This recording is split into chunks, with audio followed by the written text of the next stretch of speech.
മെമ്പർമാരുടെ നിക്ഷേപങ്ങൾക്ക് ഉയർന്ന ലാഭവിഹിതം നൽകുന്ന കേന്ദ്ര സർക്കാർ സഹകരണ സ്ഥാപനം Bharat Lajna multi state housing cooperative society limited. നിലമ്പൂരിൽ ബീവറേജ് ഔട്ട്ലെറ്റിൽ കവർച്ചാശ്രമം നടത്തിയ കേസിൽ ഉത്തർപ്രദേശ് സ്വദേശികളായ 2 പേർ പോലീസിന്റെ പിടിയിലായി.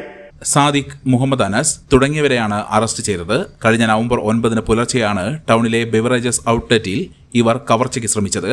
പ്രതികൾ ലോക്കർ തുറക്കാൻ നോക്കിയെങ്കിലും സാധിക്കാതെ വന്നപ്പോൾ ശ്രമം ഉപേക്ഷിക്കുകയായിരുന്നു. 2 ദിവസത്തെ വിൽപ്പനയുടെ തുകയായ 36 ലക്ഷം രൂപ ലോക്കറിലുണ്ടായിരുന്നു. പ്രതികൾ അന്ന് പുലർച്ചെ തന്നെ കേരളം വിട്ടിരുന്നു.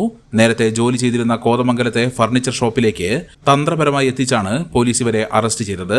ബിവറേജസ് ഔട്ട്ലെറ്റിലും കവർച്ചയ്ക്ക് ഉപയോഗിച്ചിരുന്ന ഗ്യാസ് കട്ടറും സിലിണ്ടറും മോഷ്ടിച്ച സ്ഥലത്തും പ്രതികളെ എത്തിച്ച് തെളിവെടുപ്പ് നടത്തി. കേസിലെ മറ്റൊരു പ്രതിയുടെ ബൈക്ക് കരുളായി ഭാഗത്ത് വനത്തിൽ ഒളിപ്പിച്ചതും കണ്ടെടുത്തു. ഈ പ്രതി കുടുംബവുമൊത്ത് യുപിയിലേക്ക് കടന്നിട്ടുണ്ട്. പോലീസ് ഇൻസ്പെക്ടർ NB ഷൈജുവിന്റെ നേതൃത്വത്തിലാണ് പ്രതികളെ അറസ്റ്റ് ചെയ്തത്. വിവാഹ വസ്ത്രങ്ങളുടെ അതിവിപുലമായ ശേഖരത്തോടൊപ്പം ഒരു ഇന്റർനാഷണൽ ഷോപ്പിംഗ് വിസ്മയം ഒരുക്കി നിങ്ങളെ സ്വാഗതം ചെയ്യുന്നു. ഹൃദയങ്ങൾ ഒന്നാകുന്നു സീനത്തിൽ.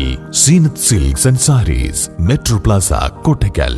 മെമ്പർമാരുടെ നിക്ഷേപങ്ങൾക്ക് ഉയർന്ന ലാഭവിഹിതം നൽകുന്ന കേന്ദ്ര സർക്കാർ സഹകരണ സ്ഥാപനം Bharat Lajna multi state housing cooperative society limited, Parappur road, Kottakkal. Phone 9946 999976.